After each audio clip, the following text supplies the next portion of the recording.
Welcome, everyone. Please turn your attention to our interpretation team.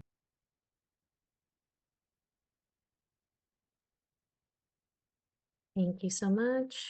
Hi, everyone. My name is Talis. I'm here with my co-interpreter, Abraham, and we're here representing Tilde, Language Justice Co-op, and we will be your Spanish-English interpreters today. We'll be interpreting everything from English into Spanish, and if need be, from Spanish into English using the Zoom simultaneous interpretation feature. Hola, buenas tardes. Yo soy Talis. Estoy aquí con mi cointérprete, Abraham, y venimos representando a Tilde, la Cooperativa de Justicia del Lenguaje. Y vamos a estar interpretando este webinario del inglés al español y si es necesario del español al inglés también, utilizando la función de interpretación simultánea de Zoom. To access interpretation, and this will be for everyone who is not fully bilingual in English and Spanish.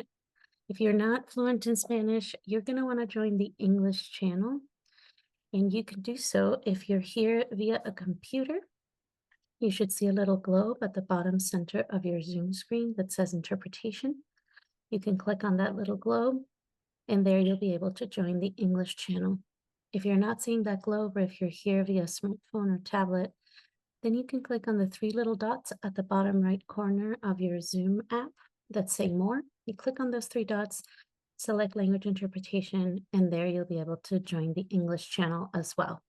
Once again, if you are bilingual, you don't need to do anything, but if you're not quite fluent in Spanish, you're going to want to join the English channel so that you understand everything that is said. Para acceder a la interpretación, para todas las personas que no sean completamente bilingües en inglés y en español, o para todas las personas que simplemente prefieren escuchar toda la presentación solamente en español, para hacerlo y para oír todo en español, pueden entrar al canal de español. Si están aquí a través de una computadora, pueden hacer clic en el globito en la parte inferior en medio de su pantalla de Zoom, un globito que dice interpretación. Pueden hacer clic ahí y ahí van a poder entrar al canal de español.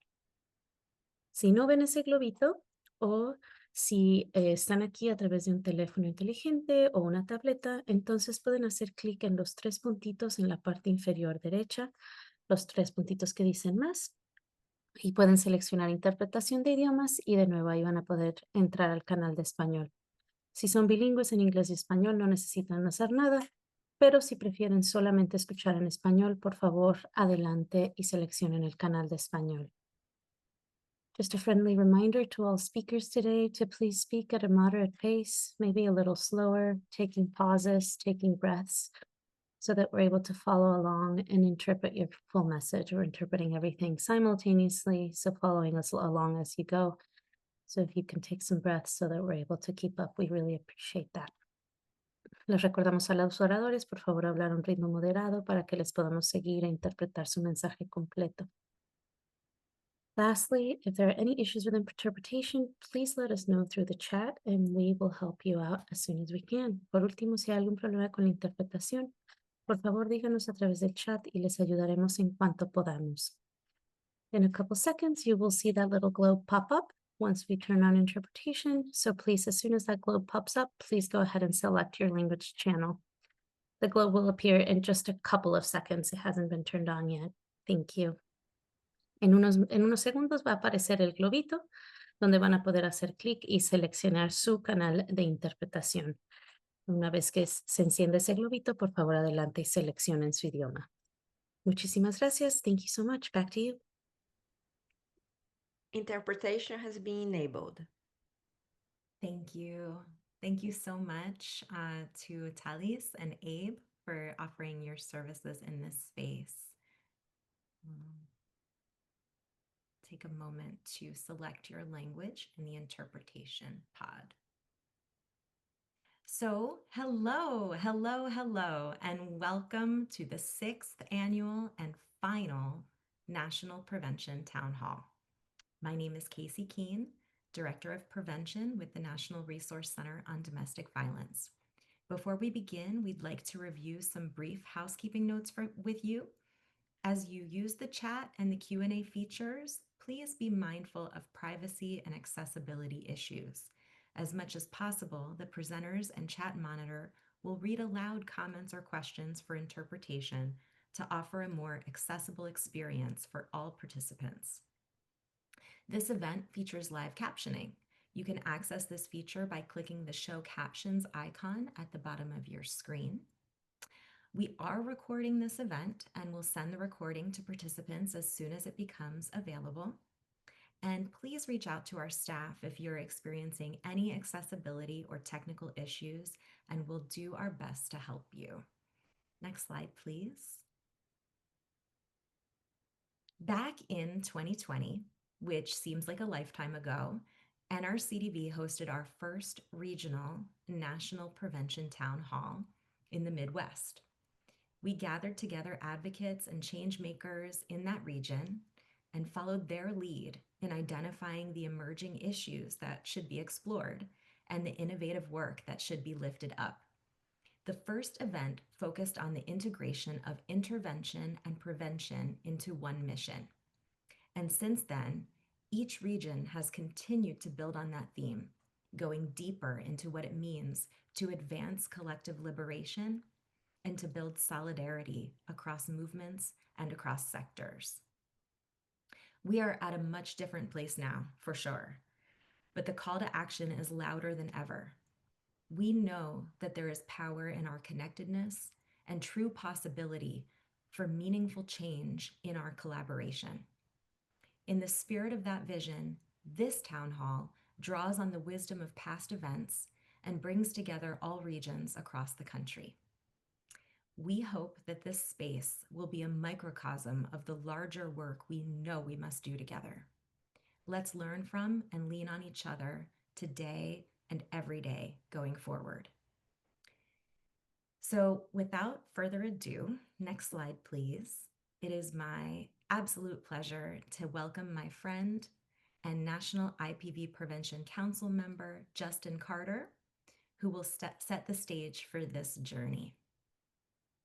Justin Carter, him, is an accomplished leader in public affairs, social work, and public health. His expertise spans mental health, public safety, and community wellness, where he has excelled in crisis management, program design, and participant engagement. His work in public health emphasizes crisis intervention, policy innovation, and collaborative efforts to advance inclusive and resilient community initiatives. As program manager at Futures Without Violence, Justin leads national initiatives focused on violence prevention, youth leadership, and family-centered strategies. He provides technical assistance to grantees across the country, develops national campaigns, and facilitates peer learning to strengthen protective factors and promote systems change. He is also the author of the forthcoming book, Translation: From Bigotry to Justice, which explores language as a tool for equity and systemic change. I am so thrilled to pass the floor over to Justin, and Fatima, we can stop sharing slides. Awesome. Thank you, everyone. And thank you, Casey, for that very well introduction.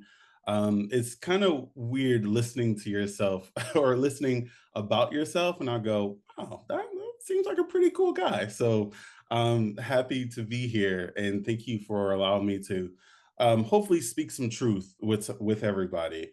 I will say one caveat, as much as I love the Zoom backgrounds that we have, it did not reach my curls, so I could not do it. So y'all are going to get these curls today because I worked hard to put them together. So just FYI about that. All right. So when I want to start by just quickly sharing a story with you all. So when I worked as a caseworker, crisis could walk through my door at any moment. As a lot of us know, there's no heads up email, there's no calendar invite, just boom, hey, I need some help. One day, a young woman stepped inside, early 20s, with brown hair, pulled back in a loose bun, jeans that had seen better days, and a baby carrier slung over her arm. And yet, something in her eyes caught me. They were bright, almost defiant, as if they still believed a better life might be possible. But that day she was in pieces. She was crying, she was shaking. She told me her boyfriend had just ended their relationship. At first, it sounded like a painful breakup, but as she kept talking, the story deepened. Both she and her boyfriend were struggling with addiction. Because of the addiction, because of the addiction and the baby they were raising together, her parents had disowned her. The friends she once counted on drifted away, and the little safety net that she had was gone. Every door that she tried to open slammed shut. Every person she turned to turn to made her feel small and ashamed. But she kept coming back to me, not because I had a quick fix. I honestly did not, but because I gave her space.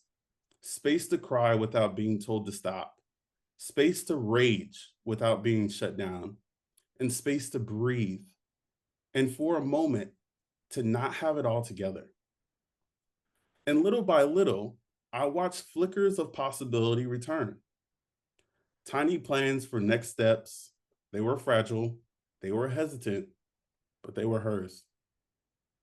She spoke of treatment, of applying for a job that she had found out about, and of a future she still wanted to give her child. And then she stopped coming by. Those fragile next steps couldn't compete with everything pressing on her. And one day, the weight convinced her that there was no way forward that she could see. Her absence is still a presence in my life. I share her story because this work isn't abstract. It's not about a grant deliverable.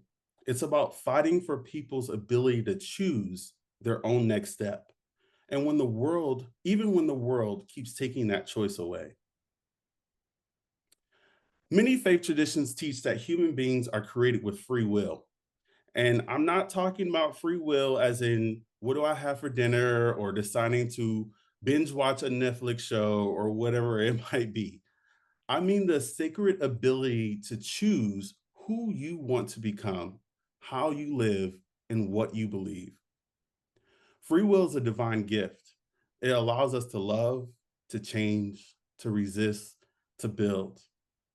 But violence disrupts that gift. It comes for it like a thief rewriting your own life script. What does free will mean if your choices are already written by poverty, fear, or the color of your skin? What does it mean if every option leads to harm? Violence is a slow erasure of possibility, the replacement of choice with pressure, with punishment, with silence. And violence isn't weather. You don't check the forecast and say, looks like we have a 60% chance of oppression today.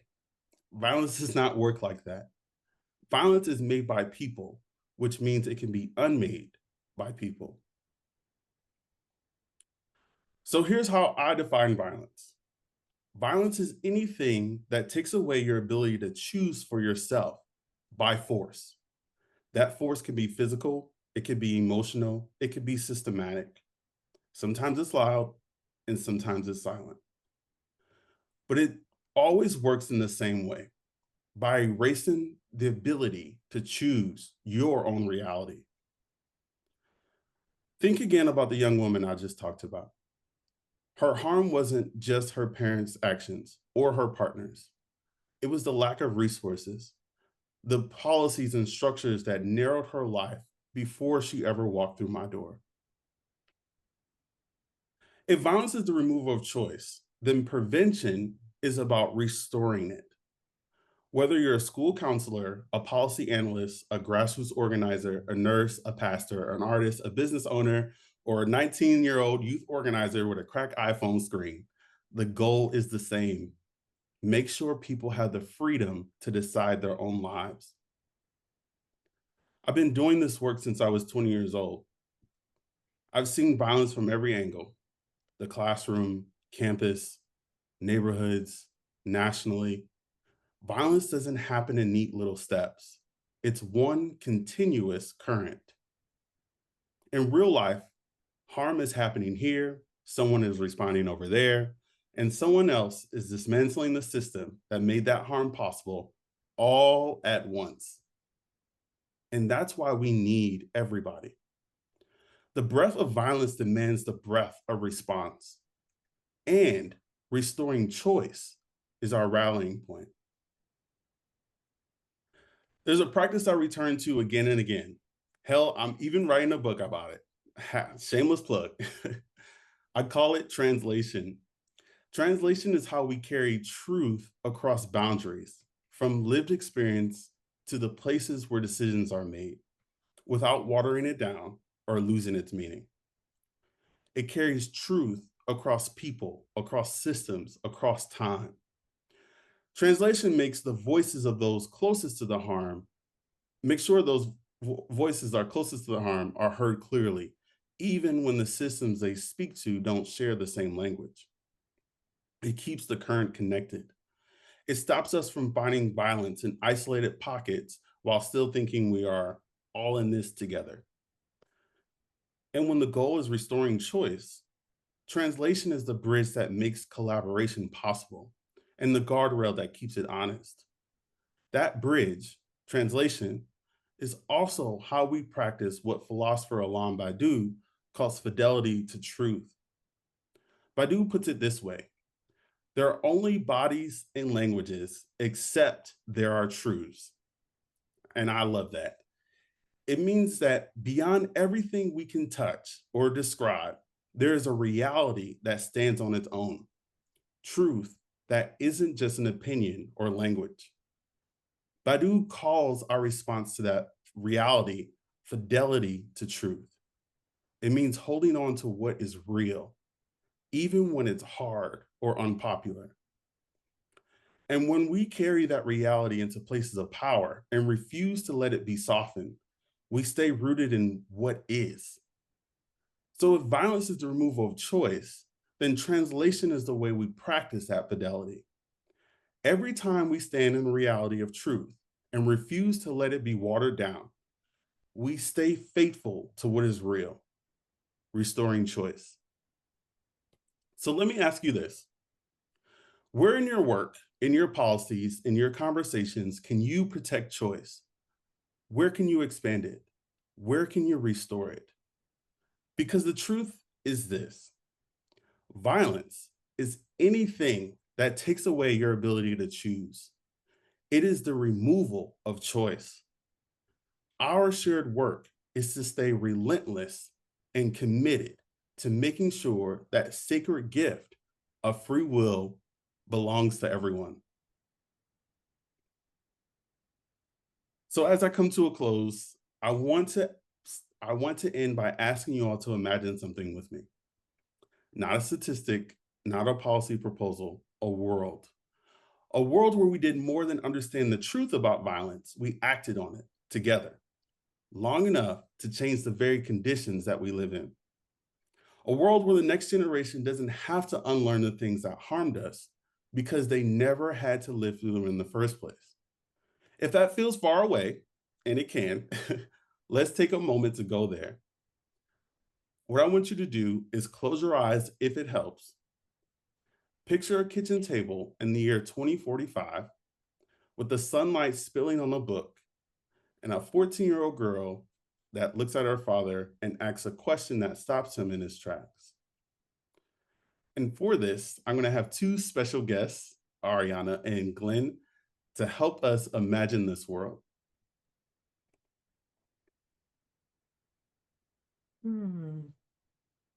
Dad, was it really like this? Like what, baby girl?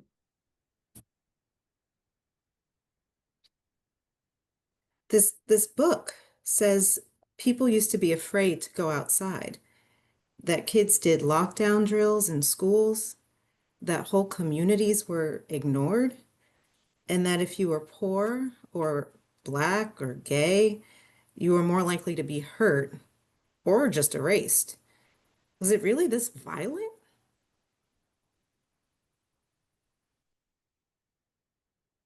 Eliza dries his hands, walks over, sits beside her. His voice is calm, but there's a weight behind it.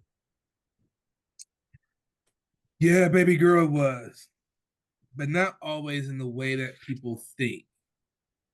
See, back then, folks thought violence purely meant fists, guns, and all the other loud things that we hear and see.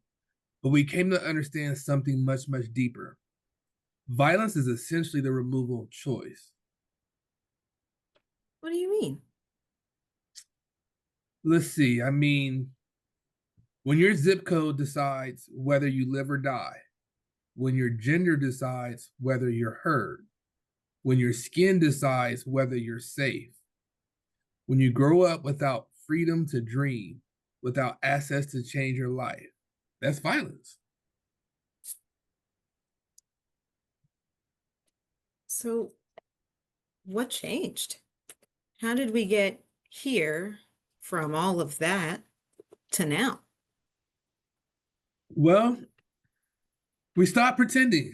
We stopped pretending prevention was just a program, and we started treating it like a practice, a culture, a way of being. We stopped chopping it into little parts like primary, secondary, and tertiary, like harm had some sort of like neat timeline, right? Instead, we started seeing prevention as a continuum, a sliding scale, something that had to happen everywhere, all the time, with everyone, not just after the worst things had happened.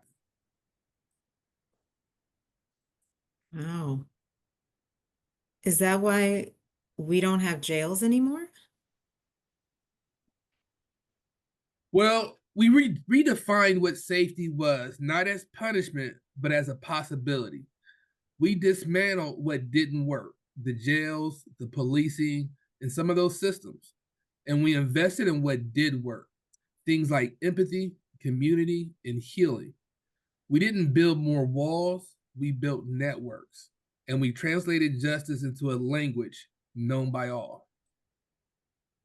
So we stopped punishing people and started protecting people? And I'm glad you helped build this world.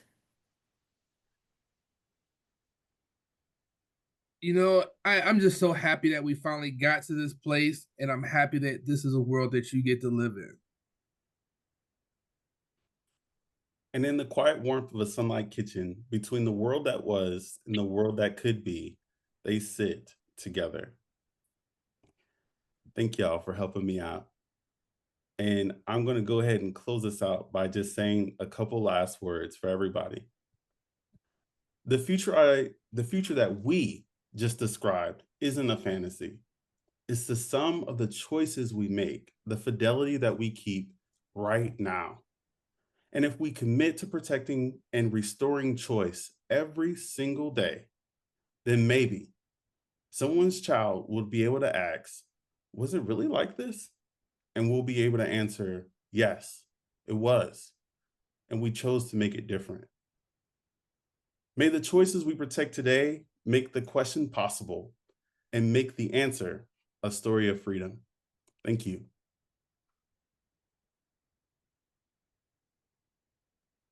Oh, Justin. Thank you, thank you, thank you. I find this so moving. You've set such a beautiful vision for us to work toward, and we're just also grateful. I hope you're seeing all the love coming through. Oh, yeah, I'm seeing it now. I'm looking at the comments. This is great. Thank you, everyone. Thank you. Okay. So let's just take a breath together. And I just really want to give a lot of love to Ariana and Glenn, who are also part of the National IPV Prevention Council. This vision was something we talked about at our recent meeting.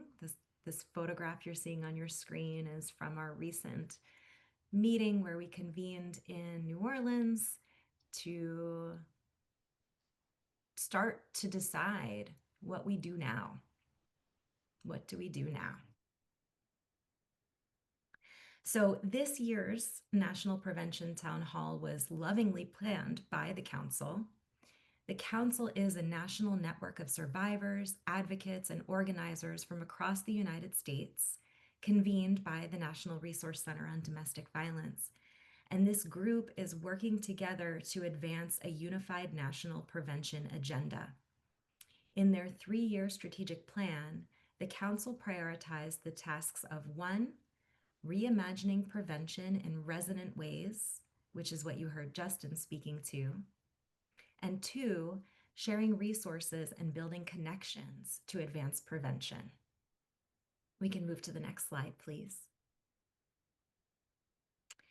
So the Council decided to administer a national prevention scan, launched at last year's National Prevention Town Hall in September of 2024. The purpose was to learn from those engaged in prevention across a broad spectrum. And our focus was on learning how preventionists were leveraging collaboration and creative funding strategies to sustain the work. As you can see here, most of the 264 respondents were county or community level anti-violence programs who offered broad services to all community members. And I do want to take a moment to thank all of you whose voices were part of this initiative. It was a large undertaking and we have learned a lot, and I'm excited to share some of what we've learned with you today. So next slide, please. So first we asked about prevention strategies. Interestingly, the largest category identified by respondents, which was 41%, were efforts to raise awareness and to offer education and skill development on the individual level. In fact, only 6% of respondents shared relationship level strategies, such as engaging men and boys, families, and bystanders. And then 24%, or a quarter of respondents, shared community and society level strategies. This slide highlights some examples of those outer layer strategies that were offered, including supporting fathers' roles in nurturing and caregiving, educating about paid family and medical leave, leadership capacity building, economic supports, and so much more. The Council approaches this finding with great curiosity, wondering what will it take to continue moving us from awareness to action? How can we make a collective shift to prioritize community and society level strategies that are designed to redistribute power and resources? And how can we work together to further innovate how we address the root causes of violence in our communities, especially in service of the vision that we all shared, we heard from Justin today. Let's move to the next slide. Next, we asked about prevention partnerships. Respondents were most likely to partner with other domestic and/or sexual violence prevention programs, with schools, and with youth service organizations. But we also noticed creative partnerships with food safety organizations, anti-poverty agencies, disability rights, post-adjudication facilities, and offices within the Department of Health. Let's move to the next slide. We also saw partnerships with local community groups. In fact, respondents noted the deep impact of these kinds of partnerships in reaching and building relationship with the populations that are most impacted by violence. Folks are also leaning into coalitions that address all kinds of intersecting issues with various community influencers at the table. And many are investing in partnerships with local businesses and faith-based groups that are deeply embedded in their communities. We can move to the next slide. However, the Council was most interested in what types of agencies and programs we are not partnering with. These included school nursing, fatherhood organizations, parks and recreation, and poverty reduction programs.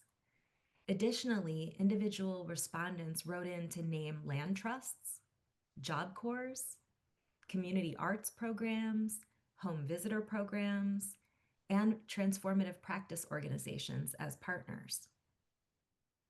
In addition to this, the Council reflected on potential partners who were not named in the survey even at the time that we developed it, including reentry and recidivism programs, corporations, and financial institutions.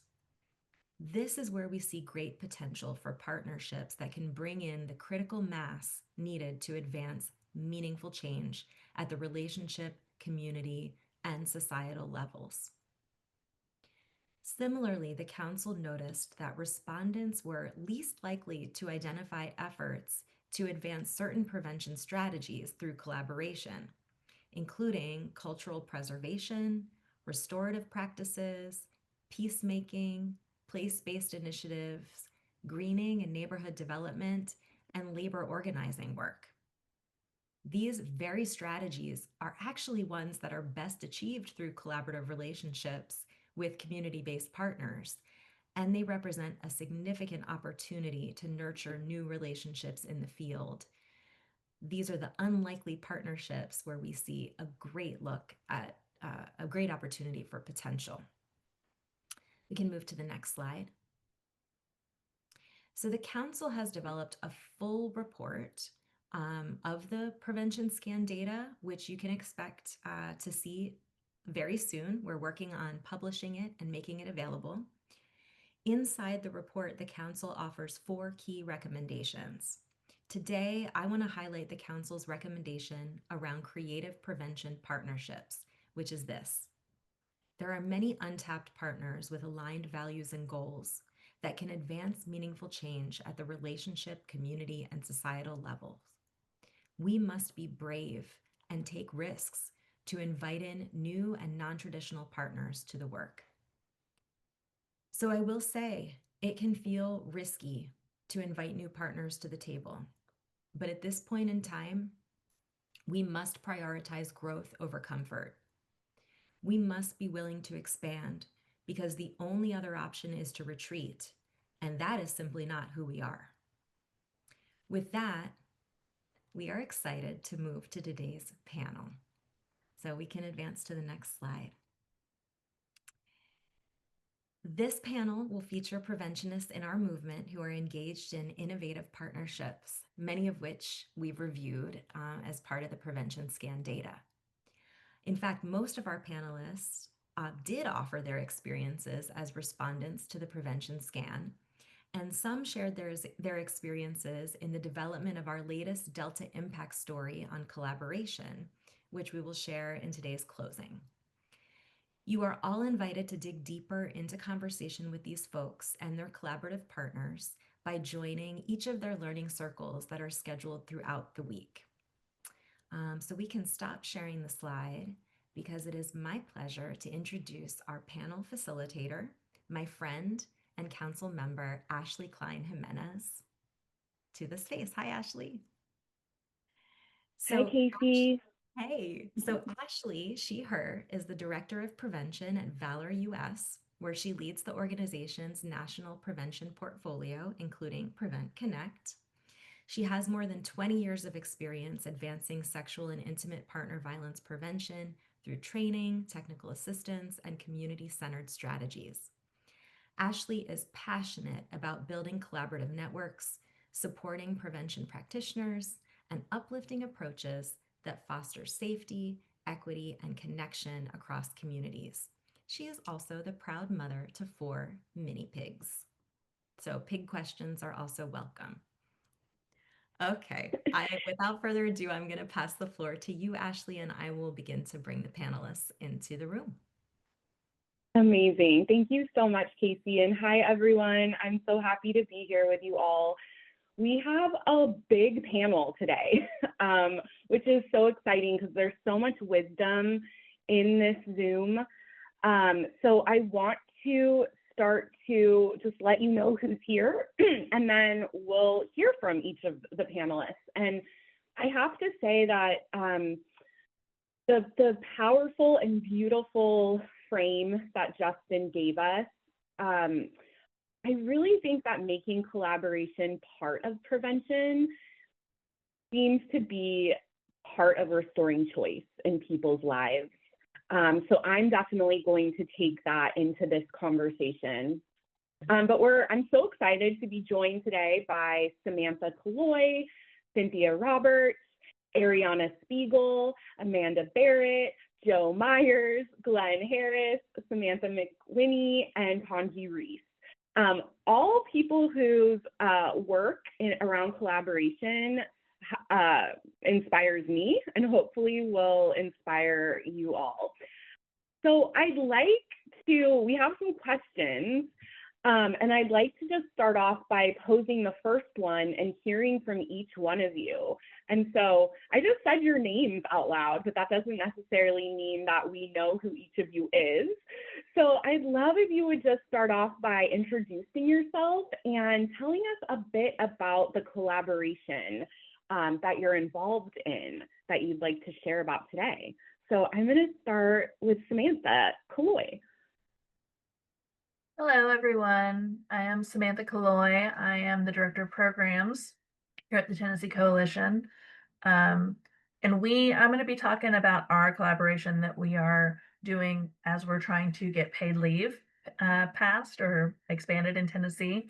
And for anyone who's doing this work, especially if you are in a red state or in a state where it's not really culturally embraced, it can be very, very challenging. And especially as recipients of federal funds, we are not allowed to do lobbying. So it's really hard to do work on that level with all the barriers that we face. So I would just like to talk about the collaboration that we have with an organization called A Better Balance. And I think it's worth highlighting them because they are in many states, especially red states, who are trying to get this work passed. And they specifically do the lobbying efforts.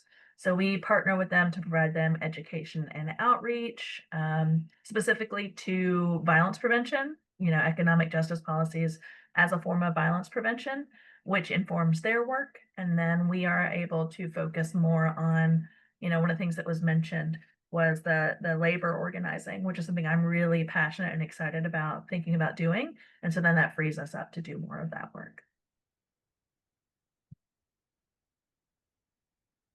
Thank you, Samantha. That really connects to this whole conversation about restoring choice. I'd love to go to Cynthia and hear a bit about you, Cynthia, and your collaboration. Thank you so much. It's really great to be here on this panel. My name is Cynthia Roberts. I'm Senior Evaluator at the Rhode Island Coalition Against Domestic Violence.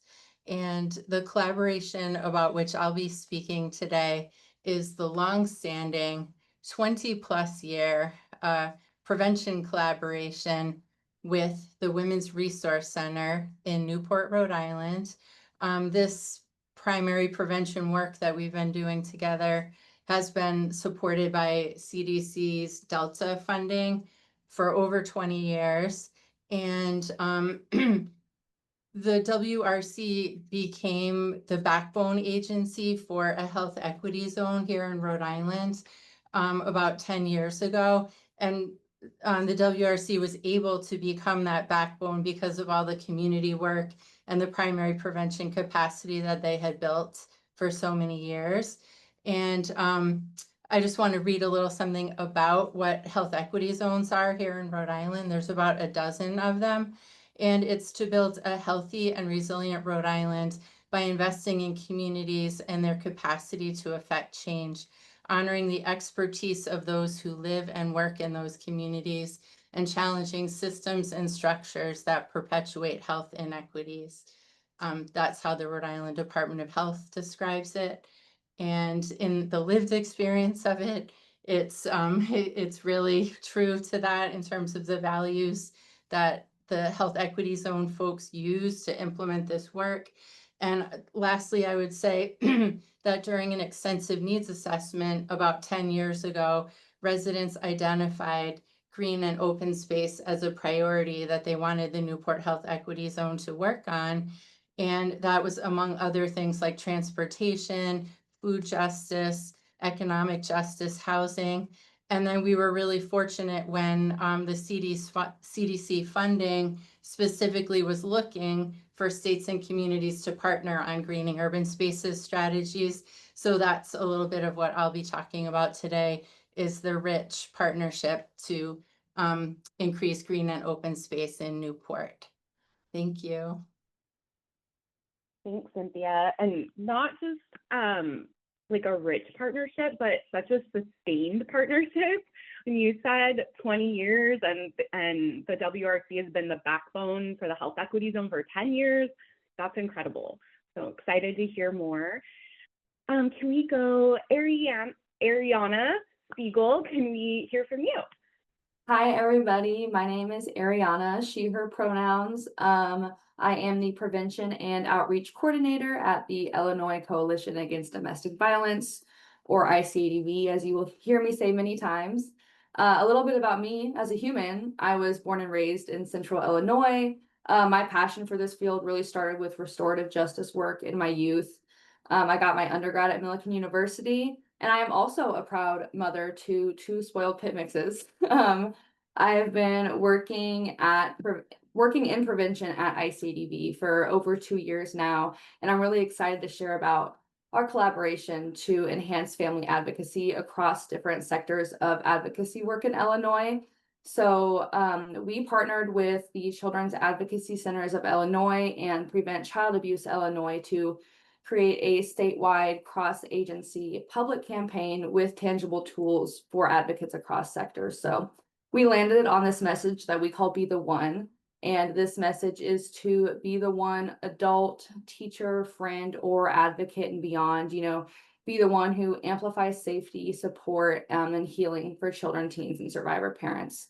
And it's also a message that we can be the one to start new family cycles and break harmful generational habits. So that will be launching very soon, that public campaign. And as for the tools that came out a couple months ago, with the experience of each agency in our partnership, we created 2 toolkits to cater to cross-agency needs. So DV advocates have a toolkit on how to work with child advocacy centers and other community orgs, as well as how to support children, teens, and survivor parents. And then child advocates have a similar tool, but on working with DV organizations. So those toolkits are available now and available to the public. Of course, they have an Illinois lens, but of course, they're really especially helpful for new advocates. But that's all I have for now, so I'll pass it on.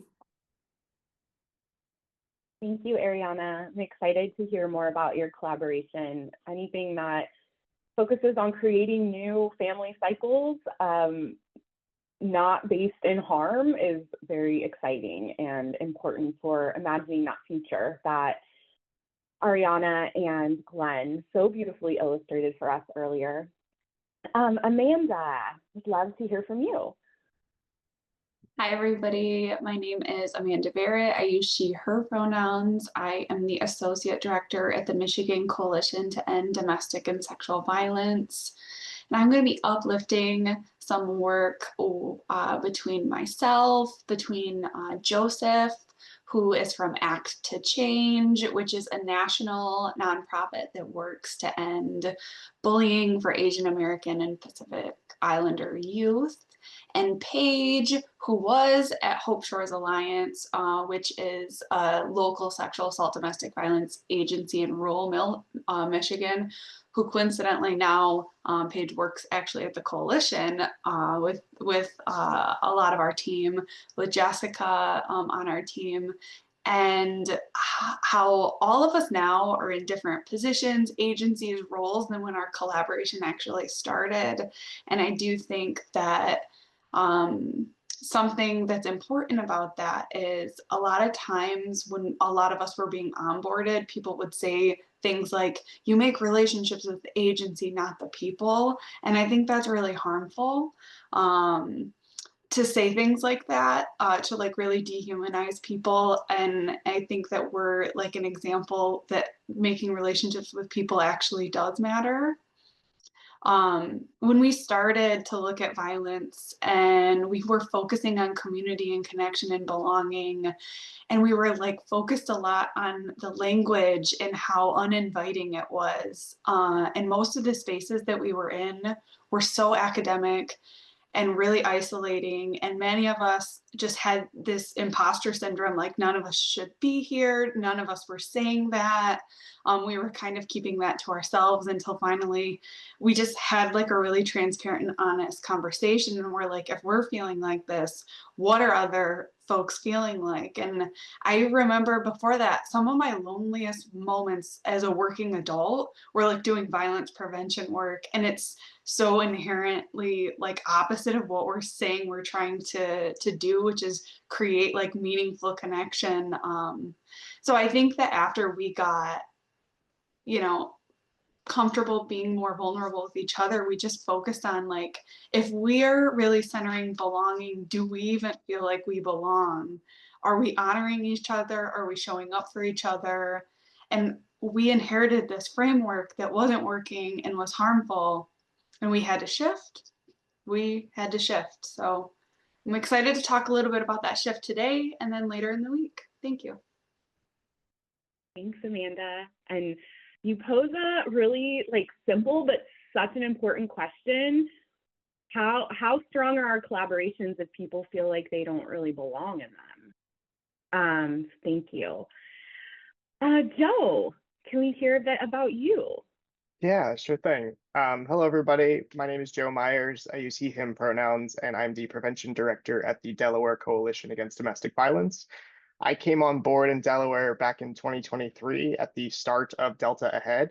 And a big part of my collaborative mission was to just like make what I call like prevention friends. So folks around the state who are doing work that overlaps with so much what we're doing. So really building on what you just said, Amanda, right? Like the people. Delaware's been very fortunate that we've been a Delta recipient, I believe, since the beginning. So some of the first folks I got to meet were collaborators in our Delta Impact work who were kind of agile in their ability to change strategy when we needed it. So under Delta Impact, some of our friends, we signed up to do coaching boys into men for schools, and the schools didn't wish to participate.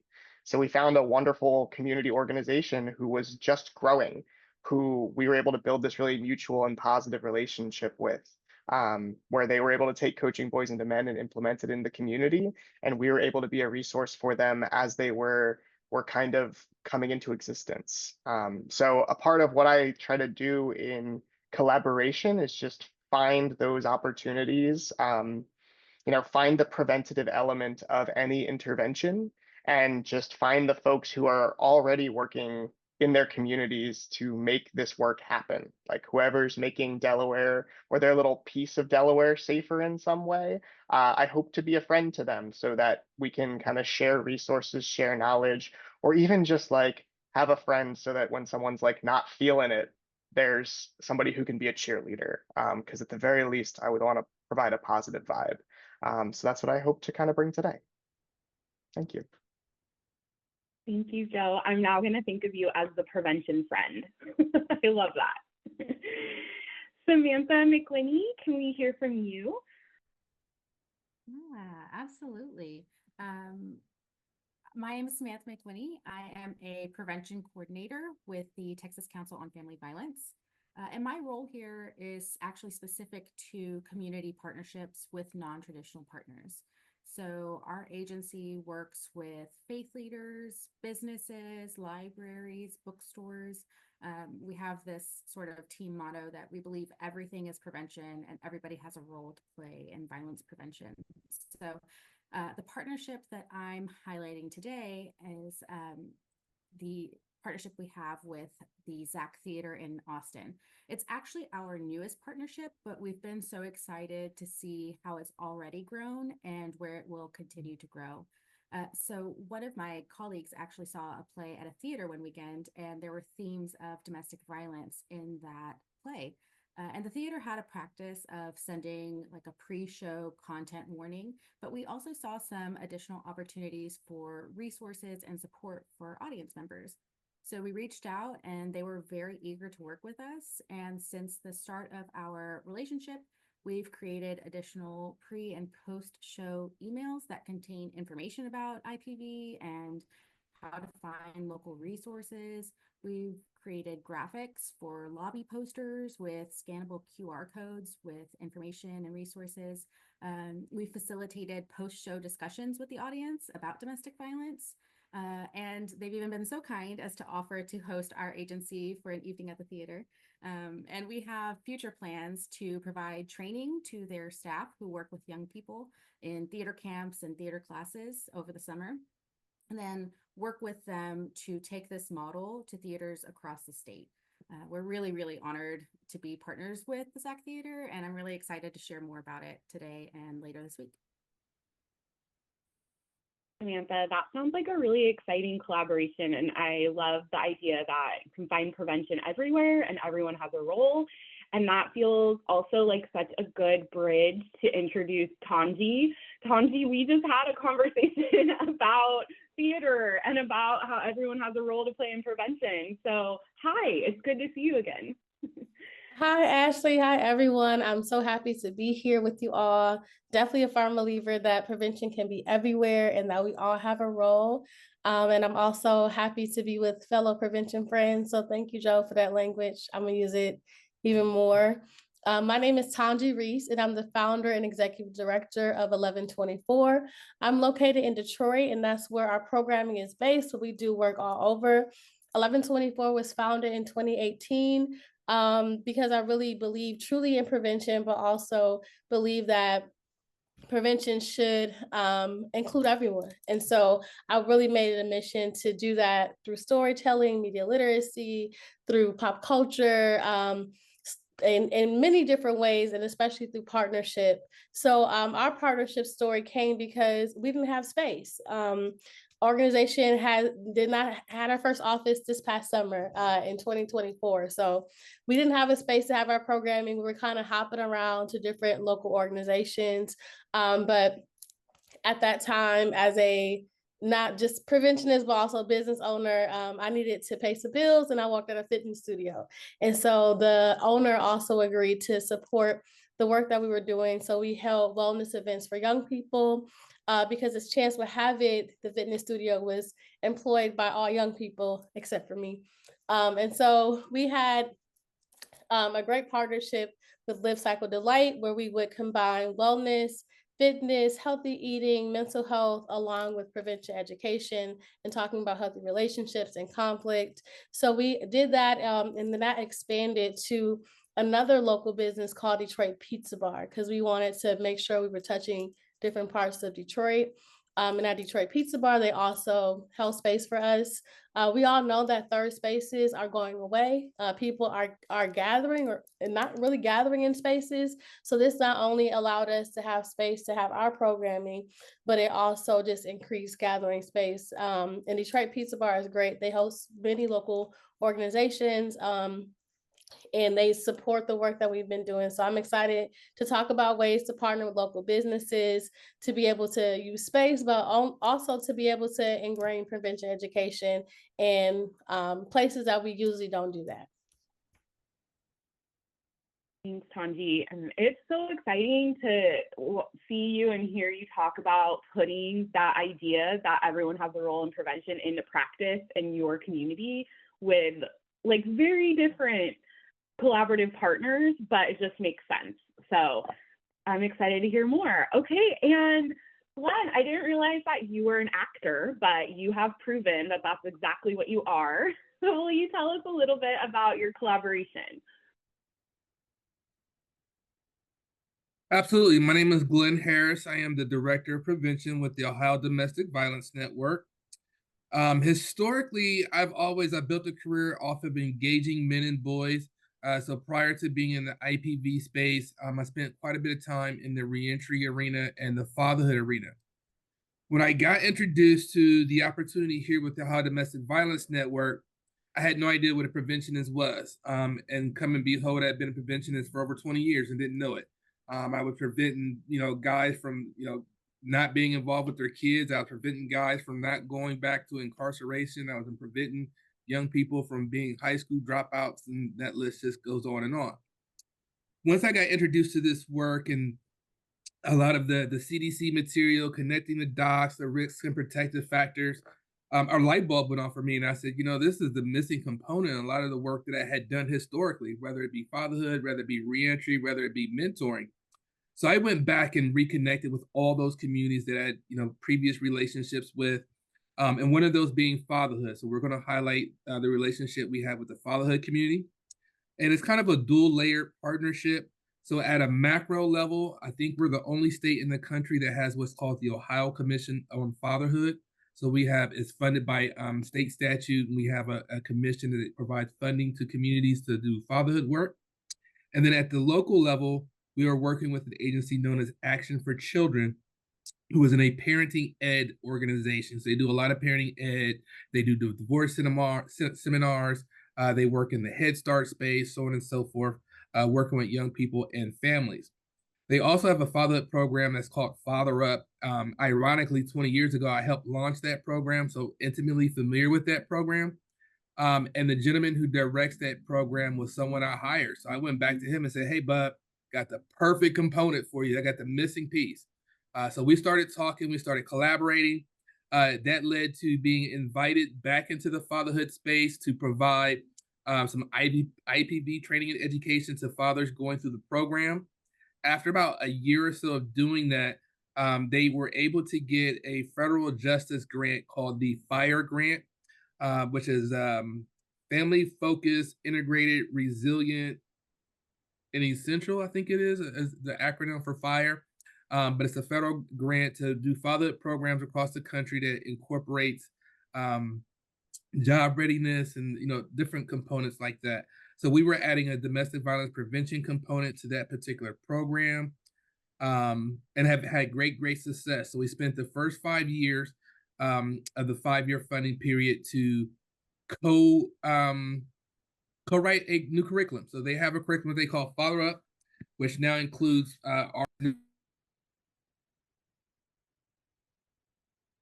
Sorry about that. Somehow I got muted.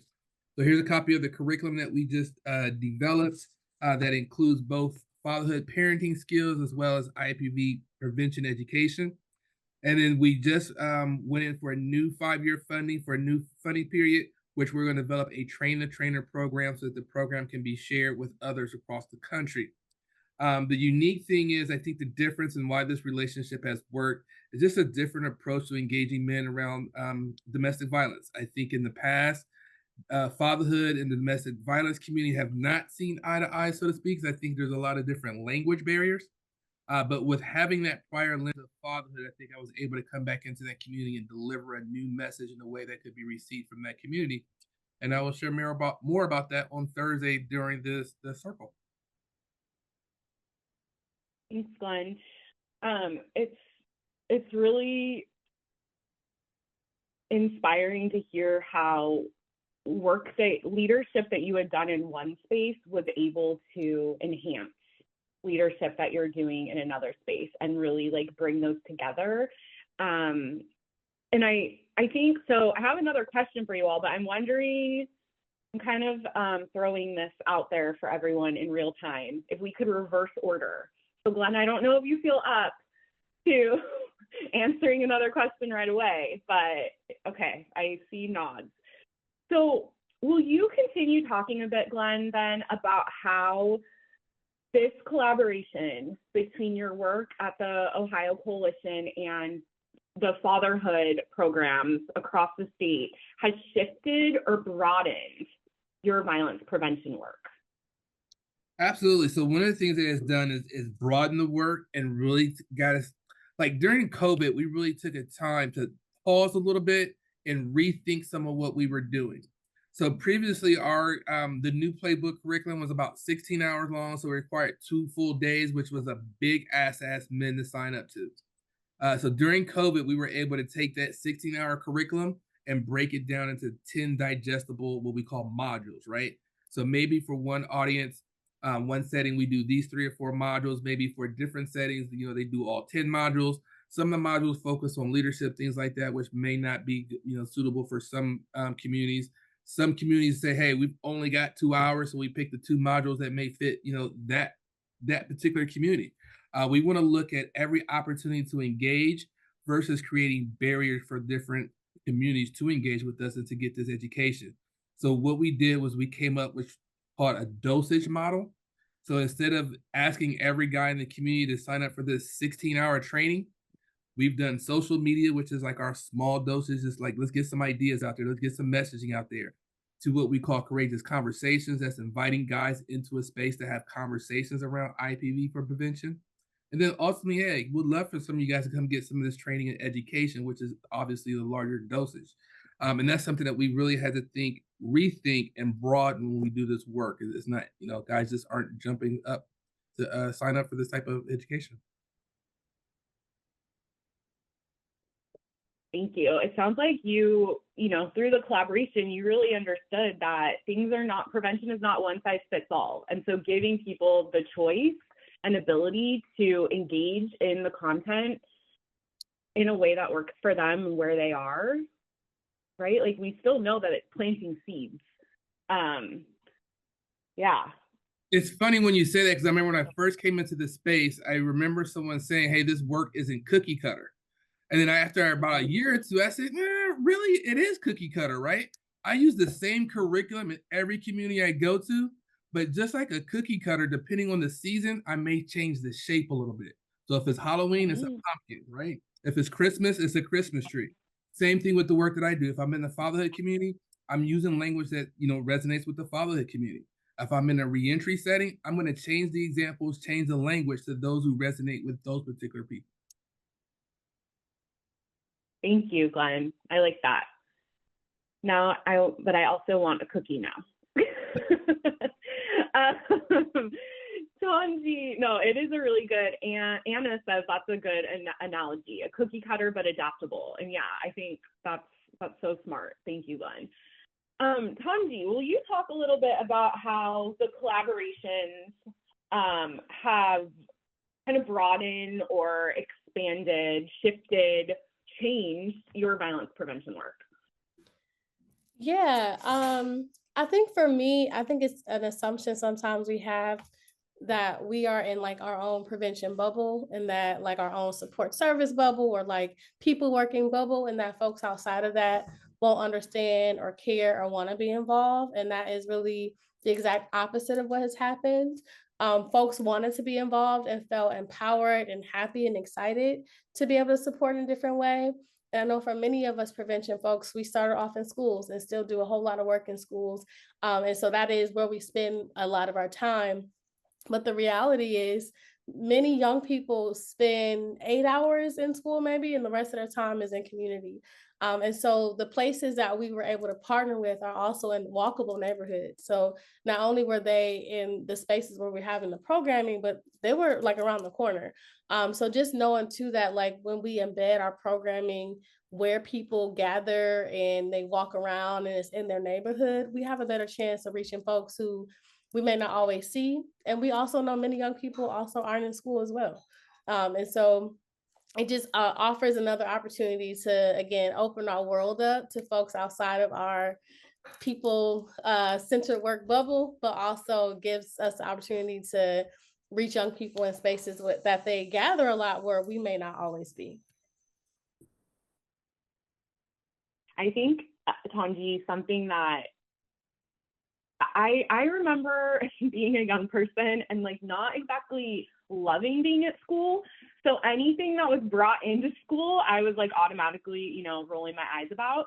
So I wonder too, like, I don't know, I'm sure there's other youth that are like that. And so meeting them somewhere besides the place where they feel like very trapped and contained, you also could see that like just being a beautiful space for them to get involved in prevention. Samantha, same question for you. How has your collaboration shifted or broadened your work? Yeah, So our collaboration with the SAC Theater has really broadened how we think about prevention. Texas is a really big state, so anything, and honestly, like sometimes we have really limited resources and capacity at a local level. So anything that can help to extend our reach is just incredibly valuable. So partnerships like this one help sort of bridge that gap. Like they bring the message and the resources to audiences we might not have otherwise connected with. And what I really like about it is that we're normalizing conversations about abuse and making them part of community life.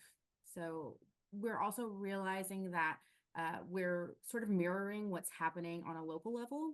So a lot of the spaces where we used to depend on community education just frankly aren't available anymore for a variety of reasons. And so we've really had to broaden our scope and be flexible in what we consider violence prevention. So the theater really offers us a new way in.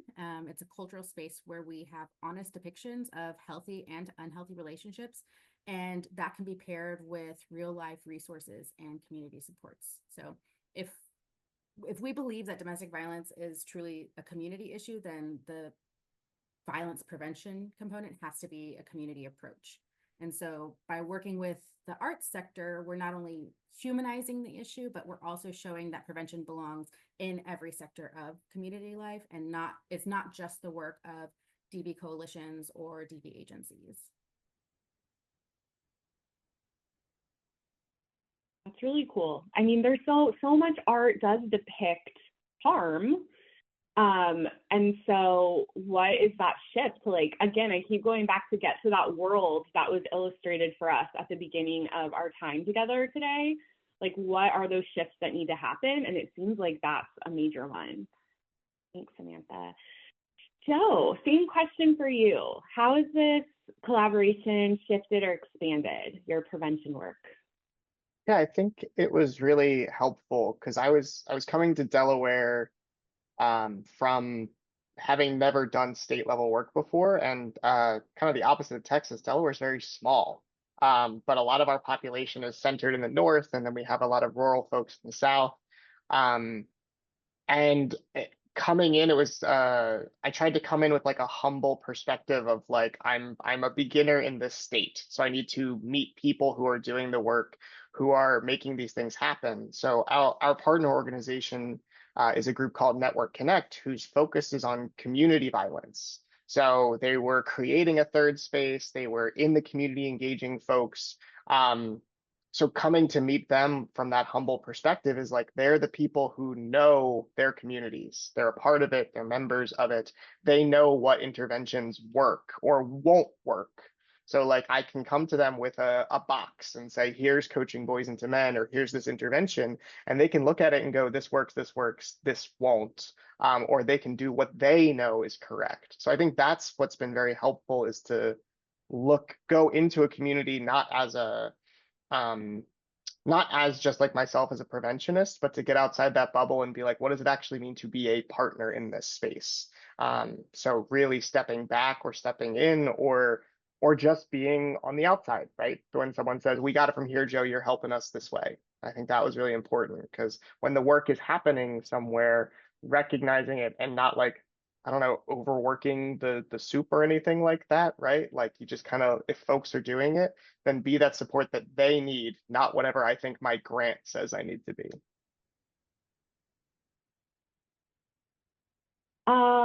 That is a really important reminder, Joe, because I think a lot about like what words actually mean. I don't know if you all do that. Sometimes you just like ruminate on a word. But if you think about like what does it actually mean to collaborate, it doesn't mean going into a community and saying this is how you should do something. That's not a collaboration. And I just love your reminder that, you know, communities know what works. They often have the solutions. The collaboration piece that might be important is resources or just like a thought partner, things like that. So thanks for bringing that into this conversation. Amanda, would you like to share about shifts or expansions due to your collaboration? Yeah, absolutely.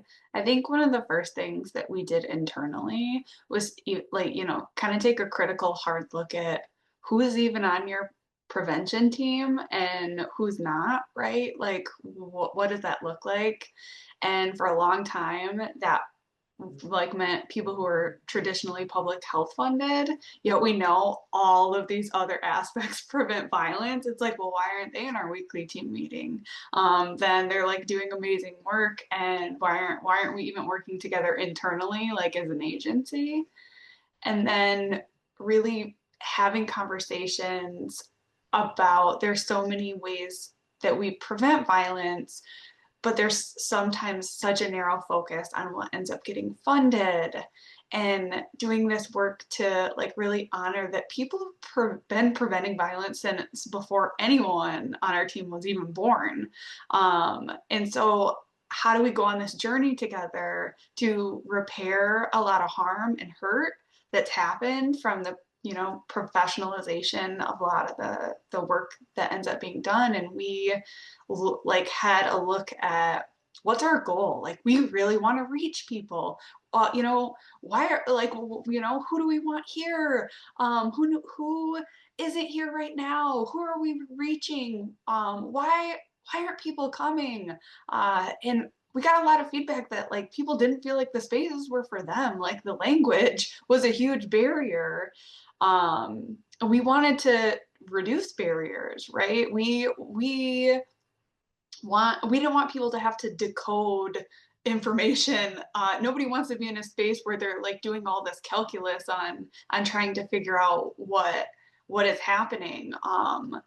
And we wanted to highlight other people's work. I think that's the most important thing for us is, yeah, of course, we're incredibly proud of our work, but I think that we're more interested in highlighting your work, right? And that has to be like the focus of the meeting spaces. We have come together as a collaboration and partnership of like, how are we uplifting? And then as a last resort, we can maybe come in and share, if people don't have capacity to do that. And just in general, public health language is not a great start for like a connection point with folks. And if we really want people to feel included and feel belonging, the language that's being used has to make space for their way of understanding and experiencing the world. And it wasn't. So thank you. Thanks, Amanda. I know that you all in Michigan have done so much work around that too. And it's, I have really appreciated, I think, colleagues across the country feel similarly, because I'm sure we've all been in spaces where we probably had more expertise or more lived experience in what was being discussed, but we didn't actually know that's what they were talking about because the language was not accessible. And that is a real disservice to actually advancing prevention. Ariana, same question for you. You'd be willing to share. Yeah, so transparently, this is a newer project. We started really working on it in January, but the collaboration itself between our agencies has been brewing for quite a while. It's no secret that this cross-agency work, especially in prevention, has been siloed. But these are intersecting issues. So from the many requests that we saw coming from across the state on how DV organizations can work towards a common goal with other child advocacy and welfare organizations and vice versa. So we created these tools, and what's really exciting is that these cross-sector tools are first of their kind in Illinois, with the tangible guidance for advocates and a focus on helping families and individuals break those cycles and collaborate with various community entities. So the fact that it's the first of its kind is already hopefully broadening our work.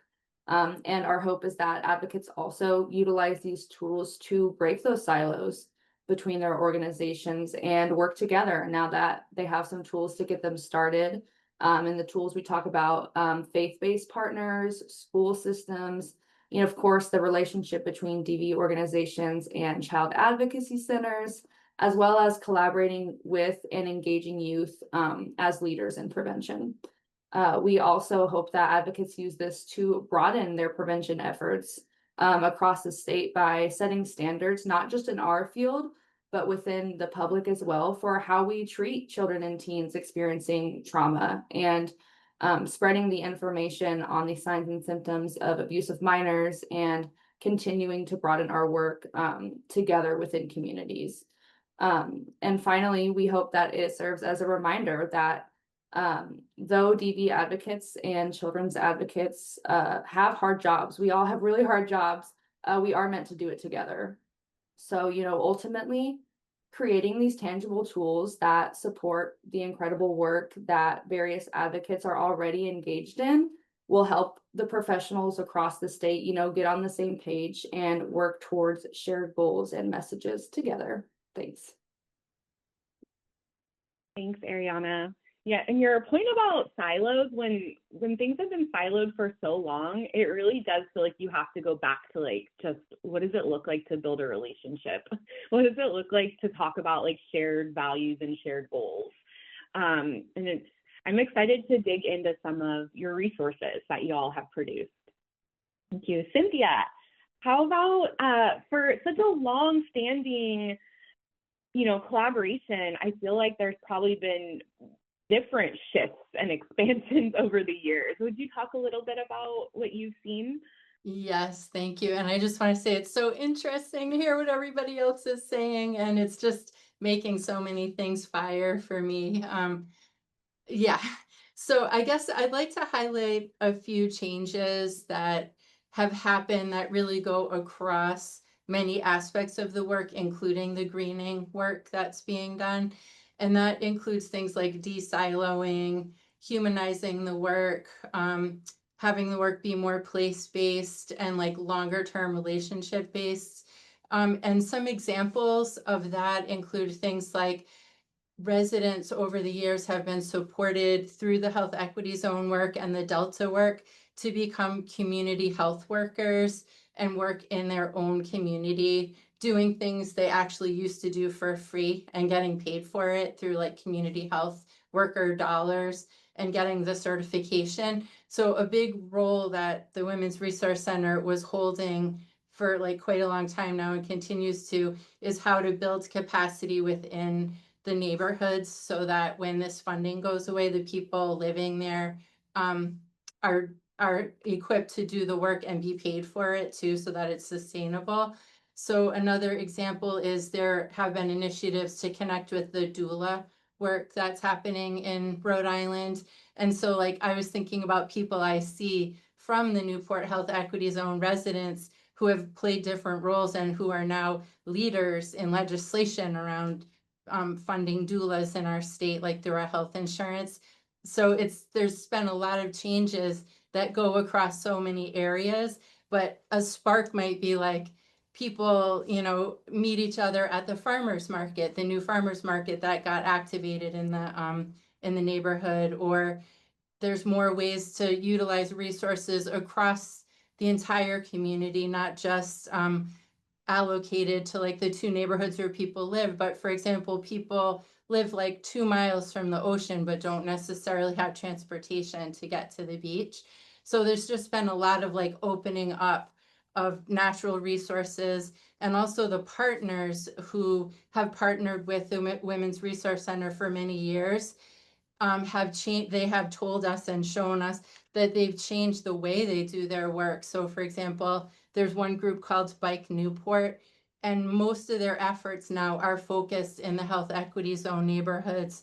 So for example, they have this thing called the Big Blue Bike Barn, and it's bikes that kids can use and learn how to repair. And Bike Newport is focusing their advocacy on residents said during this huge needs assessment that they wanted safer routes to school, safer routes to the supermarket. So Bike Newport partnered to help on the state level to even have, resources from the state brought in to create bike paths and safer walkways. So I think one of the things I want to say about the expansion of the partnership is that having the partners at the table having residents leading what they want for their own community, and then continuing to always allow yourself to think differently about it just keeps expanding the strategy. So for example, the having it be place-based, one of the feedback was like, well, there's like a huge farmer's market in another part of Newport. So we don't only want to go to this little farmer's market in this one park, we want to be able to go to all farmers markets. So I feel like there's a lot of like desegregating and de-siloing that's intentionally happening too. And other partners like the Newport film folks, often they show films like at mansions. And I heard people saying like, you don't always feel welcome in every space. So it's like, how can we partner with these kind of traditional, museums and mansions so that everybody feels welcome in those spaces? And I feel like the greening is just so much bigger than just, oh, we need a park. It's like access and inclusion too. So those are some things. And I'm just going to see if I had anything else to say before I'm ending. Yeah, I just wanted to quickly say that there's also been the creation of a pump track for people to ride bicycles on, wayfinding signs, and a traffic garden where residents can learn bicycling rules like in a safe park-like atmosphere. So yeah, and this past June, I'll end by saying this, there was a Greening Urban Spaces focused creativity lab that happened at the elementary school, and like 60 residents came out to say what they would like for the ongoing greening work. So it's just continually evolving. Thank you. Having followed the work that you all are doing in Rhode Island for like about a decade now, it's so beautiful to see how it has grown and to hear that, the collaboration has really led to like some really significant community leadership, it sounds like, is so cool. Like, it's always, I love hearing you talk and your colleagues, Cynthia, about the work and collaboration between the coalition and the Women's Resource Center. Samantha, what shifts and expansions have you seen? Yeah, well, I'm just so inspired also by what everyone is sharing. So just thank you all for being here. And a lot of things that I thought I was going to say I'm going to change, because one of the things that I was thinking about is I came to this work from intervention work. I worked directly with survivors of domestic and sexual violence. And when I stepped into the prevention space about 6 years ago, it was really important for me to think about, and the reason I was pulled to it is thinking about that top-down violence. The thing that robs people of the most choice, causes the most violence, tends to be structural and systemic. And so that's the work that I've always been the most passionate about, is how do we really get to our structures and systems and make real effective changes that can have impacts for freedom for people. So that's one of the reasons why I really leaned hard into this work with paid leave as a benefit. And it is the work where our hands tend to be the most tied, where we are facing like huge barriers, not just with, like the culture of the present moment, which is wild to say the least, but also like barriers within the grant itself of like what we are and are not allowed to do. So I think for me, when I think about what allows the collaboration that we've built with A Better Balance to be expansive, is that they're so focused on lobbying, on politics, on all these things. And we were able to add in this lens of violence prevention to humanize it, to make it really say like, this is how it impacts people and makes our structures and systems safer for people, really humanized it. And I think that that can be such a tool for the work that they are doing. And my hope is that all of the stories that we bring them, all of the outreach and education on how these economic justice policies are not just about bottom dollar, although I know that's the wording that they have to use especially, it's also people, it's also humans, it's also families. And I think that should not ever be forgotten and should always be centered. And at the same time, allowing them to do more of that lobbying work, which we are not even allowed to do, but I want to happen, then frees us up to be able to do work. Like we also have an initiative that's on how to address intimate partner violence in workplaces, how workplaces should respond. So then that is a natural fit to be able to also talk about economic justice policy work and paid leave as a protective factor. So those marry so well together that then we can focus on that work with workplaces instead of with policymakers. And we can also do it. I'm really excited to think about how we do workers' rights and unions and labor movement and really get people talking about their rights in a way that feels really exciting to me. So I think that similar to what you guys are saying, like people are experts in their own spaces and people bring different things to the table. So knowing that we don't have to do all things and we can find the people who can do the things that we can't or that are more equipped to do the things that we are not doing. And then that frees us up to do the things that we can do strongly really well too, and know that we're bringing that to the table for them. So I think that to me, when I think about collaboration, it's only expansive. It's only generative. It's only, makes this work stronger and more powerful. And it's because we can stand in what we do well and we can stand with strength and purpose and meaning in what we do well and bring that as a gift to people who are doing work that we maybe can't do or shouldn't step into, and allow them to do that to the best of their ability too. That's more, so everyone's made such like critical points, and I think like that's another one, Samantha, that we don't, the best collaborations often are the ones where we can really identify like what are our strengths, what is the unique thing that we bring to the table that can enhance what's happening, can be like synergistic, I can't say that word, can bring synergy to the collaboration.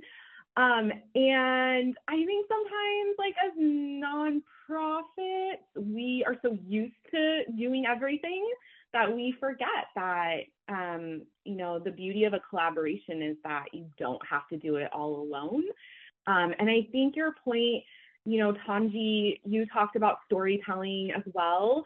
And sometimes for me in prevention, there have been moments where I have felt very removed from the stories of the people, of the families, of the society that we're trying to make. And so, like, bringing that back to how we communicate about prevention is so important. Oh my gosh, what a rich conversation. I'm wondering if we could do reverse Uno again. And so Samantha, if you're willing to answer another question. And this one is, I think you actually touched on this, so it's a good bridge.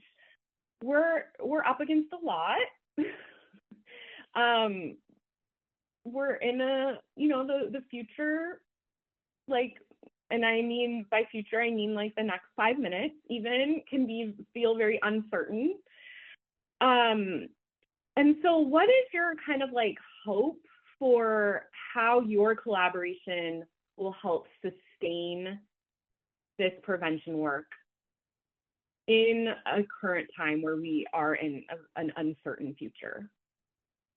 I think that's a great question, and it's huge because it's unpredictable, right? Like the future is so unpredictable. We don't know what's going to happen in the next 5 minutes. I feel like every day is a new onslaught of what is happening. But I think that again, the only way that we sustain, that we like do this work is together. Someone else has already kind of said this, is like we do this together. So I feel like there's a natural urge to want to hold on to things, to control things when we feel threatened. And we have to be really cognizant of that and think about how are we sharing power with each other and how are we sharing intent with each other, and really make those spaces. So I'm sad. I think now is when I'll say this. I'm sad that I don't get to do a listening session later this week. We have our annual conference coming up and our partners were also at a conference, so we're not available. But I want to continue this conversation. So if anyone is doing this kind of work, I'm happy to share my email and we can connect about it. We already do have a space that's specific for red states who are trying to do policy level economic justice work, because our challenges are kind of unique to red states. But blue states are welcome to come and share your learnings with us. We would love to model some things that blue states are able to do.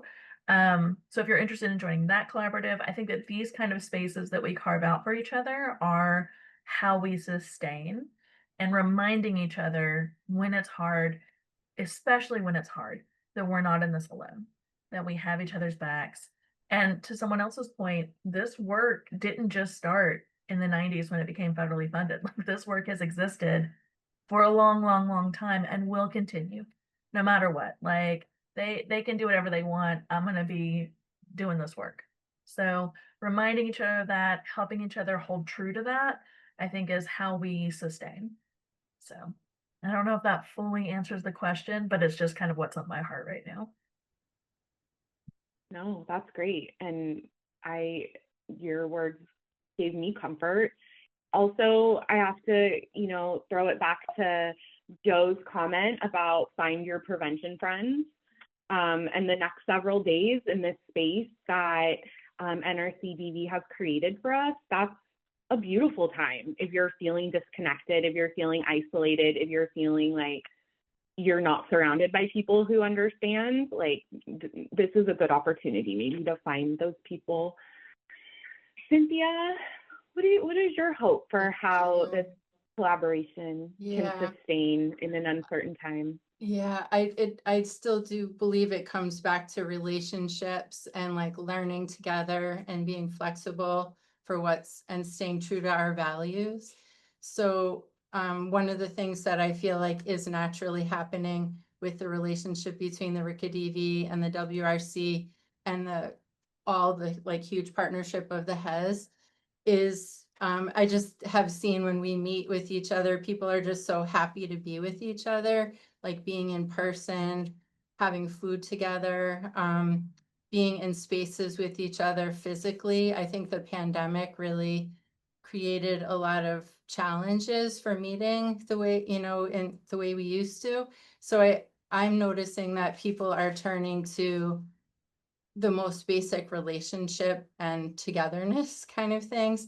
I also think blurring the lines across, this has been said numerous times, blurring the lines across the continuum of intervention and prevention and being like more acknowledging about, as Audre Lorde's famous quote that many people love, that people don't live single issue lives. So the solutions are not single issue solutions. I just think the more that we can keep connecting the dots, honoring each other's humanity and being flexible. And I want to echo too what I heard other people say, that I'm deeply personally committed to this work. And I know many of us who we work with are. So as we're rebuilding what our world looks like together, in the most hopeful of ways, I'm looking forward to being in this work with others and whatever that looks like.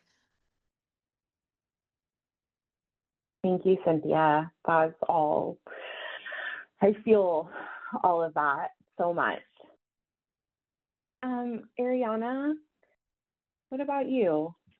Yeah, so I actually want to start out by just giving a quick shout out to Illinois and say that we are really proud to represent Illinois, and we recognize how lucky we are to have state funders who really believe in and value our work, and having that freedom in itself helps us sustain the work that we do. So shout out to Illinois and our funders.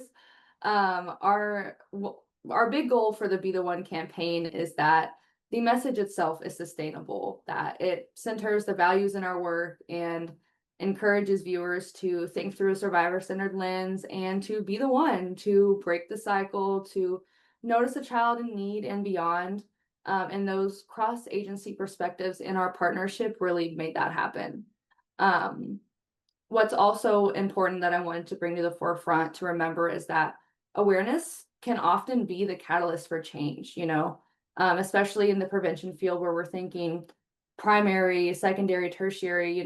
It's important to remember that while awareness is just, one step on the ladder of prevention, it is a foundational step, and once people are aware and they care about these issues, that public buy-in also helps us sustain the expectation that powers that be from local to federal levels, fund this work.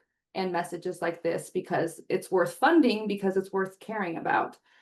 So that's one huge benefit of a public campaign, right? We need the funding to do at least some of the work, right? And then as far as the toolkits, one major thing that we're proud to say is that this tool and the partnership that it helped create, they're not going anywhere. Some uncertain times have resulted in some inconsistent availability in tools and resources that have a prevention-centered lens. So being able to provide a tool like this with a prevention-centered lens from a state like Illinois, where these messages and this mission are not going anywhere, is partially how we used our little bit of power to add to everybody's collective power and, do one small part to sustain the work across state lines. And then just on one final note, I wanted to end that, like, we are here today to celebrate collaboration, and kind of to Samantha's point, collaboration is prevention, and those relationships will help us support each other through that uncertain future. So thank you for having me. Thanks, Ariana. All great points. And yeah, collaboration, we hear often like we're stronger together, but that's something that I truly believe in. Like, if I didn't have spaces like this, things would be exponentially more difficult, I feel like, to face. So thank you for lifting that up. Amanda, what are your thoughts about how your collaboration can help sustain your violence prevention work, given the times? Yeah, I think, for us, the most important thing is we will sustain the work if we sustain each other. And if we really want people to feel like they are included, like they belong, our work has to be about more than grant deliverables. And I say that as the person at my agency who's in charge of like making sure the grant deliverables are done. But I really believe that we have to prioritize the people, especially now. And if we center the people, that means that we have to celebrate their evolutions, their growths, and their transitions, right? I'm not going to work here forever. I say that on this nationally recorded podcast. And I think that that's a good thing. I hope that we all can be celebrated in our evolutions, because we all need to be working everywhere, right? Prevention work can be done everywhere. And I think that sometimes the unsustainability of the work comes from when people transition to something new, they're like cut off. Or they're not included anymore. And I do think that is a practice that makes the work so much harder. And I think, for our team, for sustainability, we really are focusing on like, what is the true goal and intent of what we're trying to do right now? Like, really center on like, what are we actually trying to do? And that everybody has a unique role. We don't need to, are we duplicating something right now? Stop, pretending to be an expert all the time. We're all experts on some things, but none of us are experts on everything. And we have to show up for each other and elevate each other's work, because there's so much amazing work that's being done. And I think that's what helps sustain us too, are the stories, are hearing from each other in these times and like being uplifted. I think it's this space that we're in right now. Yeah, thank you. Amanda, the values that you all bring to your prevention work and your collaboration around inclusion and like creating a space where people feel like they belong, it also reminds me that so many of our prevention strategies, not only are they like a practice, but they're also part of our process. Does that make sense? And so, like, just in the way that you approach your prevention strategy, you are practicing prevention. And that's something that, like, no one can really take away from you. So, thank you. Yeah, I'm looking at things coming up in the chat. There's just like, this conversation is really such a good way to start the week. Joe, what thoughts do you have on this? Yeah, I think a lot about like how collaboration keeps the impact going beyond just like the moments or the time of the collaboration itself, right? Like impact or influence isn't always apparent. Like sometimes if I can speak for myself, like I'll get stuck in a period of time, right? Like a school year, a grant cycle period, right? Like a whatever. And sometimes we'll be evaluating that 5-year period, right? But the influence and the impact that happened because that collaboration might not be noticeable for so long that if we're only looking at that micro picture, we're going to miss some of the impact that exists. So I think I've been privileged in my career to get to work with some folks for a long time and see changes because I was able to step back and see. And I think that's sustaining, personally sustaining, but also kind of like existentially sustaining for the work that we're doing. Samantha, you said like this work was happening before we got here. It's going to be long after we're gone. Amanda, you were like, someday I'm not going to work here. And I think that's important. Like we are temporary in this space, but we're trying to have a permanent impact. And I think that's what I am trying, that's what I try to keep the wind in my sails on, is that like collaboration means that someday somebody's going to forget Joe Myers, but they might still do a thing that I helped influence. Just like there's things that I do that I'm built on the work of so many people who came before me. People who I can name and people I couldn't because they were 2 or 3 generations of influencers behind me. So I try to keep that in mind as a sustaining thing personally and professionally. Yeah. There really is no better like measure of success in some ways than seeing something that like you were involved with. Maybe you like started it, maybe you were part of it, and then you left and you no longer were, but it's still happening. Like how great is that to see something that you at one point like put so much of yourself in and it sustained. And Glenn, I think you shared about that, like coming back in your collaboration to a fatherhood program or project, and like you helped launch it and now it's still around and now you get to collaborate with it. Like those examples are just, I don't know, that I feel like that shows us that this work lives on. Samantha McWhinney, what are your thoughts on that? Thanks, Ashley. Yeah, so I think specifically to this collaboration that I'm highlighting today, I think it's so powerful because it's really grounded in like these shared values and also like a sense of solidarity. I think we share this experience where both the domestic violence field and the arts community are like feeling this pressure right now, shrinking resources and, political pushback, if I'm being frank. So like by working together, I think we're not only supporting each other, but showing that like we can be stronger when we work together. I think what's special about this partnership is like violence prevention has always been about culture change and shifting norms and beliefs, and then in turn shifting and changing behaviors. And theater is culture. Theater is part of that cultural change that we talk about. And so it has this power to take what's on the stage and what's being portrayed on the stage and what people are experiencing in this moment of culture, and then framing it alongside these real life resources and community supports. And it's sort of bridging art into more action. And I think that when people are moved by a play, they can immediately then see where support exists in their own community.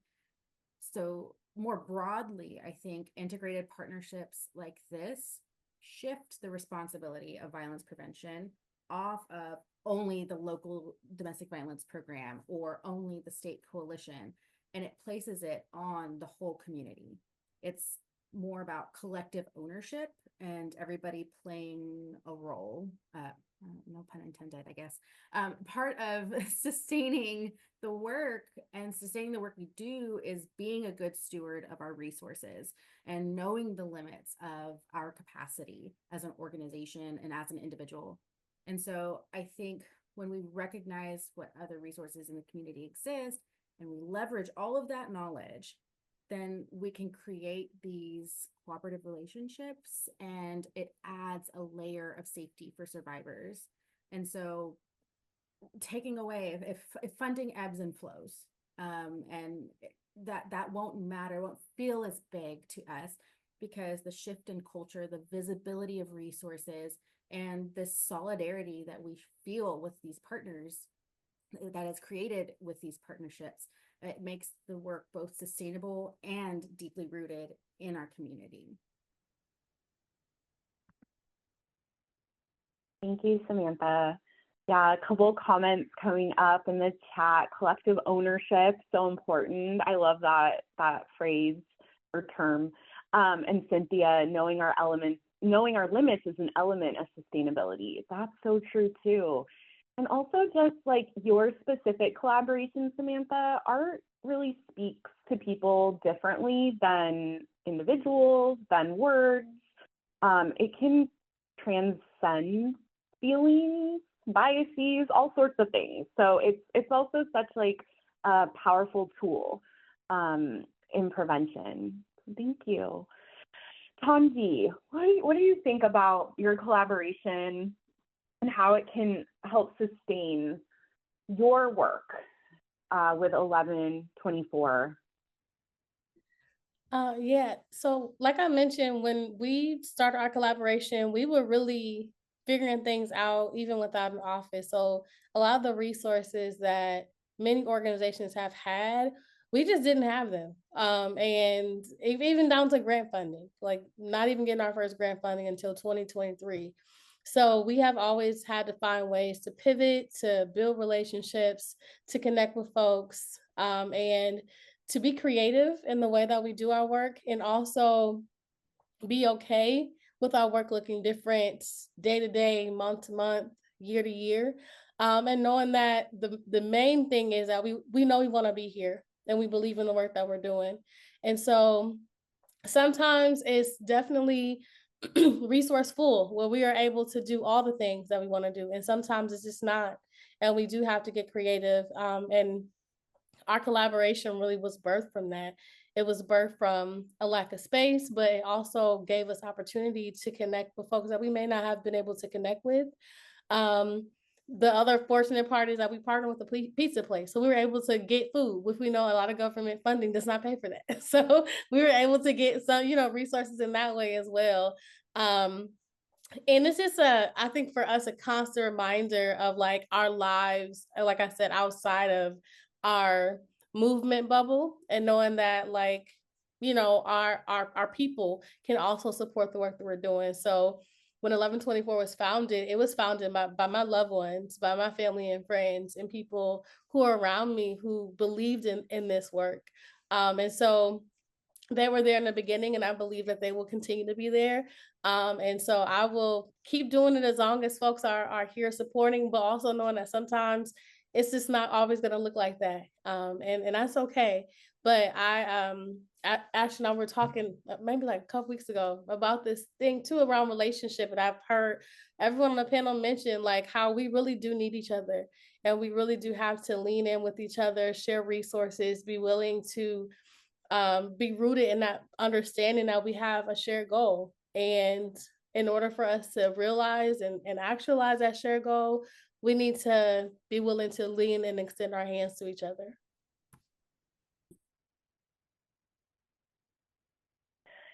That's a beautiful sentiment is that we need each other. We really do. And I kind of love, Tanji, that your collaborations that you talked about today, and I feel like you have so many collaborations in your work, but the two that you highlighted today, they were like based on basic needs, which is also such a huge thing for us in prevention, right? Like you needed a space, and and the food also is a really important part of making people feel welcome and included. Like, it's important to feed people to sustain people in order to sustain our work. And so, like, I don't know, that's just people being willing to provide those things also goes to show that, like, there is a value on your voice and the voice that your organization brings, that they were able to recognize. And I don't know, I feel like that would feel really good in a community, in my community, if that happened to me. So yeah, thank you for sharing that. Glenn, what do you think about your collaboration and how it'll help sustain the work that you all are doing in Ohio? First and foremost, I think just introducing us to new audiences and the ability to reach audiences in the past that we probably would not have reached, due to the relationship we've had with the fatherhood community that has branched off to, like I mentioned, the reentry community has asked us to come in and work. We do a lot of work with our Department of Corrections and Rehabilitation. In addition to that, I think the opportunity for additional funding streams that weren't, open to us in the past. For example, we collaborated with our local partner on a huge federal grant, and we were written into at a pretty significant sum of money so that we can continue development on this curriculum. So it's just opening door to additional funding streams that we probably weren't available to, and I think it brings more dollars to the community as well. I think the partnership with our local partner made them that much more attractive to the federal government, knowing that they had that collaboration there at the local level. So I think bringing additional funds to the community so that we can collectively continue to do this work. Yeah, at the end of the day, a lot of this takes money, and so being able to diversify that is a huge part of sustaining this. And I think a lot about the fact that there is money out there. It's just, how do we find it? How do we tap into it? How do we access it? And sometimes collaborations are exactly the way to do that. So I appreciate you kind of helping us wrap this part of the conversation up on such like a very, at the end of the day, yes, we do need that. So thank you all so much. This conversation went by way too fast. I have so many other questions for all of you, but the good news is that we'll be able to continue to engage with you all throughout the week. So I'm really looking forward to that. Casey, thank you so much for giving us this space, and I will pass it back over to you. Wonderful. Oh my goodness. Wow. What a rich conversation. I am just so grateful. Wow, wow, wow. Thank you, Ashley, for facilitating. Thank you to all of our panelists for sharing a bit about their collaborations. Those were beautiful insights. I feel inspired. And it feels to me like you've shown us what's possible. And so I hope all of you are feeling inspired to dig in more. And if you have not registered yet for learning circles, you can do so using the QR code here. Brecken has shared the link in the chat. We invite you to join as many learning circles as you'd like. And yes, I saw a question about, can you participate even if you didn't join this session? And absolutely yes. We do hope you'll bring your questions, and yeah, we're looking forward to those conversations throughout the week. Okay, let's go to the next slide. Oh, and I do hope that you'll all have the opportunity to connect with Samantha Kaloy as well. Even though there won't be a learning circle, I know that she is available and wanting to talk to folks. So thanks for sharing your email address, Samantha. And yeah, let's be sure to stay connected to their great work in Tennessee. So before we close, I would like to offer a resource that was developed as a tangible tool for building an investment in collaboration. And this speaks directly to the point that panelists were making, that collaboration is prevention. This graphic illustration is entitled Collaboration Works to Prevent Domestic Violence. It is the journey and the destination. It's available in both English and Spanish. You can get it on Vonnet. And I'm sure, yep, the link is already in the chat. Thank you, Brecken. So utilizing NRCDV's storytelling framework, this story was developed in partnership with Delta Impact recipients, many of whom are in the room, from Delaware, Michigan, North Carolina, Ohio, Pennsylvania, and Rhode Island. You know who you are. Thank you for investing in building this tool with us. It explores collaboration as an effective strategy for addressing the root causes of violence, while also, as we've been talking about, preserving and extending available resources. And that's what we're all trying to do right now. So let's move to the next slide. So also from this story, the story really issues an invitation or a call to action. It's directed at funders and policymakers. And what it's calling for is dedicated time and funds to support meaningful prevention connections that can improve the health and well-being of our communities. It makes the case by showing people what is possible when we work together. And I also need to thank Claudia Lopez from On the Right Mind for her partnership and her creative vision in helping to develop this graphic story. On the Right Mind has been a wonderful partner to us, and I know they support a lot of movement building work. So feel free to connect with them. Let's move to the next slide. So Domestic Violence Awareness Month, October is right around the corner. I'm wearing my t-shirt. We are pleased to share the new theme created by the Domestic Violence Awareness Project Advisory Group, which is with survivors always. And this theme really allows us to explore what it means to be in partnership with survivors towards safety, support, and solidarity. It's a love letter, it's a call to action, it's for anyone who's committed to advocating for survivors' needs and rights. And you can learn more and you can download all of our free materials at dvawareness.org. So we invite you to join us in amplifying that message, especially as it connects to our prevention work. So we can go to the next slide. So friends, we're friends in prevention, right? Thanks, Joe. I want to say with a very heavy yet hopeful heart, as I close out this final town hall event, that this is actually my last week at the National Resource Center on Domestic Violence. I, from the bottom of my heart, just really want to thank all of you for being part of my journey. Stop it, y'all. Thank you for the love, for embracing and pouring into me along the way. I've found such deep connections in this space and with all of you. And while my time on staff at NRCDV is coming to a close, I do want you to, I want to invite you to stay connected with their work.